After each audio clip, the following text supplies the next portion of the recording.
पिछली कड़ी में हमने चर्चा की थी कि काजी अलाउल मुल्क के परामर्श से सुल्तान अलाउद्दीन खिलजी ने अपने जीवन के 2 लक्ष्य निर्धारित किए, जिनमें से पहला था पूरे भारत पर अधिकार करना तथा दूसरा था मंगोलों से अपने राज्य की रक्षा करना।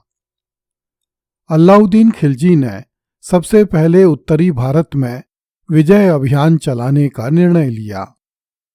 अभी वह अभियान की तैयारी कर ही रहा था कि भारत पर मंगोलों के आक्रमणों की झड़ी लग गई। आगे बढ़ने से पहले हम मंगोलों के बारे में कुछ चर्चा करना चाहेंगे। मंगोल जाति अत्यंत प्राचीन काल में चीन में अर्गुन नदी के पूर्व के इलाकों में रहा करती थी। बाद में वह बाह्य खनगिन पर्वत श्रृंखला और अल्ताई पर्वत श्रृंखला के बीच स्थित मंगोलिया पठार के आर पार फैल गई।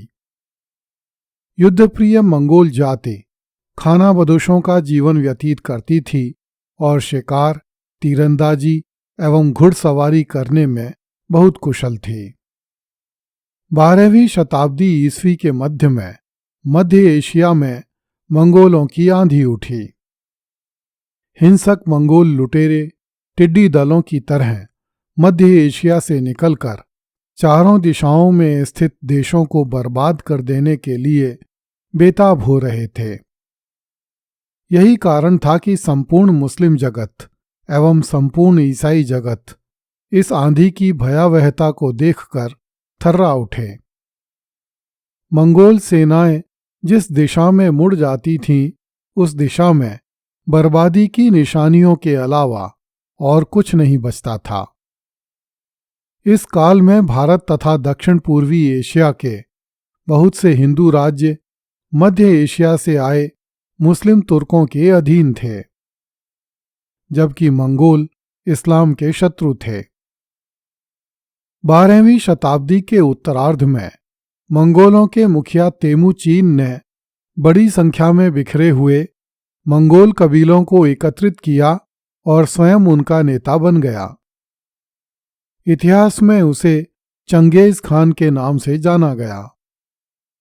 ईस्वी 1221 में मंगोलों ने चंगेज खां के नेतृत्व में भारत पर पहला आक्रमण किया। दिल्ली के सुल्तान इल्तुतमिश ने उसे उपहार आदि भेजकर संतुष्ट किया। ईस्वी 1227 में जब चंगेज खां मरा, तब वह संसार के सबसे बड़े साम्राज्य का स्वामी था।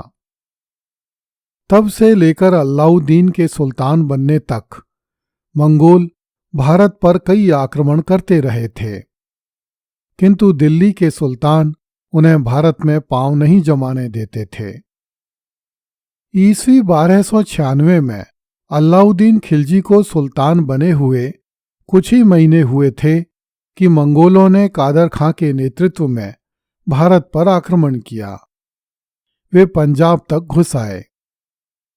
अलाउद्दीन खिलजी को मंगोलों से लड़ने का कोई अनुभव नहीं था, इसलिए उसने स्वयं युद्ध के मैदानों में जाने की बजाय अपने मित्र तथा मंत्री जफर खां को मंगोलों से लड़ने भेजा। जफर खां ने मंगोलों को जालंधर के निकट परास्त किया तथा उनका भीषण संहार किया। कादर खां को गए हुए अभी कुछ ही महीने हुए थे कि ईस्वी 1297 में अलाउद्दीन को समाचार मिला कि ट्रांसआक्सियाना का मंगोल शासक दाऊद खां 1 लाख मंगोल सैनिकों को लेकर मुल्तान, पंजाब और सिंध जीतने के निश्चय के साथ भारत आ रहा है। इस बार अलाउद्दीन ने अपने भाई उलुग खां को दाऊद पर आक्रमण करने के लिए भेजा। उलुग खां ने दाऊद खां को बुरी तरह पराजित किया तथा उसे सिंधु नदी के दूसरी ओर धकेल दिया।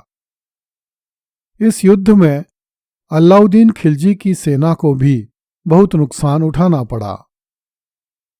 दाऊद खां को भारत से गए हुए कुछ ही महीने हुए थे कि उसी साल ईस्वी 1297 में मंगोलों ने देवा तथा साल्दी के नेतृत्व में पुनः भारत पर आक्रमण किया।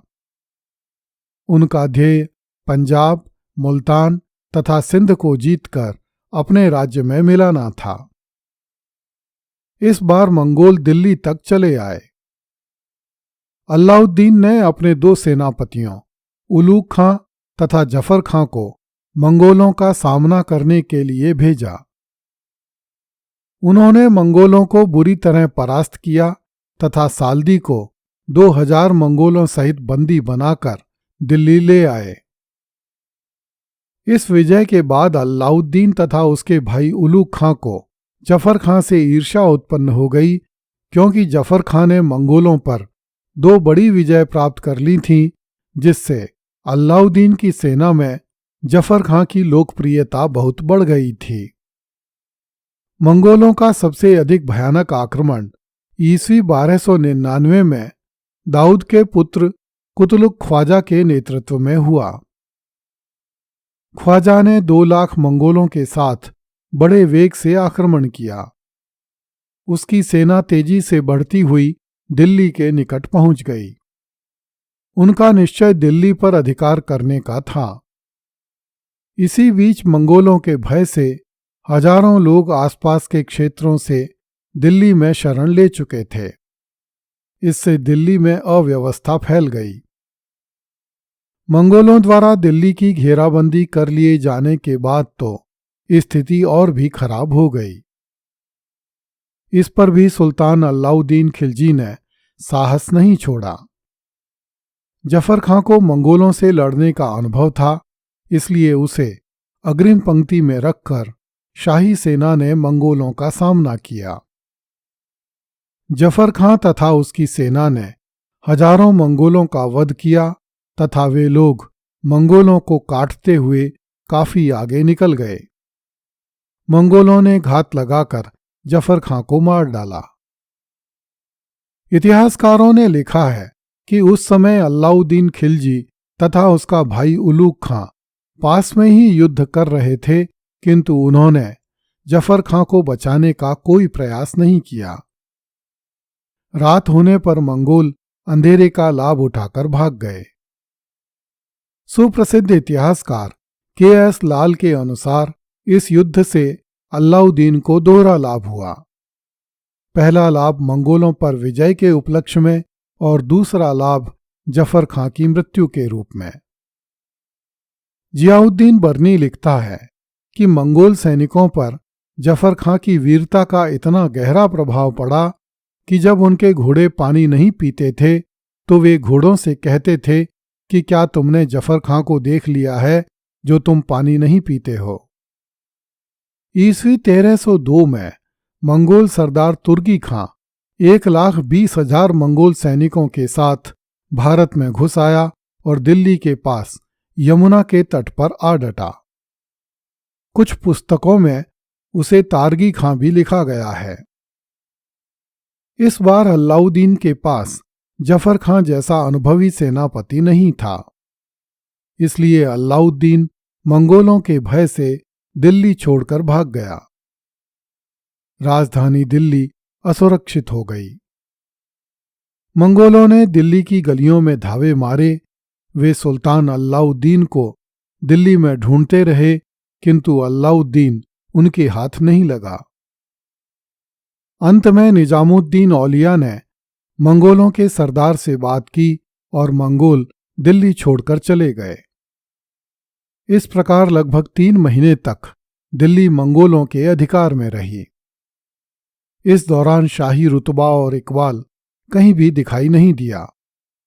दिल्ली सल्तनत के सैनिक मंगोलों के भय से दिल्ली छोड़कर जा चुके थे और दिल्ली की निरीह जनता मंगोलों की दया पर जीवित थी। कहा नहीं जा सकता कि इस अभियान में मंगोलों ने दिल्ली से कितना धन लूटा, क्योंकि किसी भी पुस्तक में इस धन का वर्णन नहीं मिलता है, किंतु इतना अवश्य है कि मंगोल दिल्ली से काफी धन मिलने के बाद ही गए होंगे। अगली कड़ी में देखिए, अलाउद्दीन खिलजी ने मंगोलों के सिर कटवाकर मीनारें बनवाईं। कृपया इस चैनल को लाइक, सब्सक्राइब एवं शेयर करें। धन्यवाद।